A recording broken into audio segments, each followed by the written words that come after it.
омега-3 бізге не үшін қажет? Жалпы омега-3 бұл май қышқылдары бүкіл организмде клеткалардың жұмысын жақсартуға әсер етеді. Және де ең бастапқы үш мақсаты бұл көзді сақтау, есте сақтау қабілетін жақсарту, жүрек қан тамырларының жұмысына әсер ықпал ету. Егер омега-3, омега-6-тен аз болып қалса, яғни бұл май қышқылдары бізде тағаммен аламыз біз. Омега-6 бұл бүкіл нан өнімдерінде, гречка, макаронда біз күнделікті көп мөлшерде аламыз. Ал омега-3 біз тек қана балықтан және де теңіз өнімдерінен аламыз. Өкінішке орай біз оны күнделікті жеп жатқан жоқпыз. Балдарымыз тіпті балық жемейді, иә.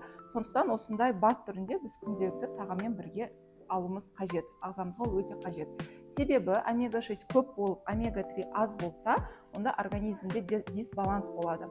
Иммунитет түсе бастайды, давление көтерілуі мүмкін, көздің нашарлауы ең бірінші осы омега-3-дің жетіспеушілігінен. Біздің компанияда омега-3-дің бірнеше түрі бар. Үлкен дозировкада, кішкентай дозировкада, және де кішкентай балаларымызға арналған мультифрукт дәмімен өте дәмді, бала с удовольствием жейді. Міндетті түрде сіздерге алуға, күнделікті пайдалануға кеңес беремін.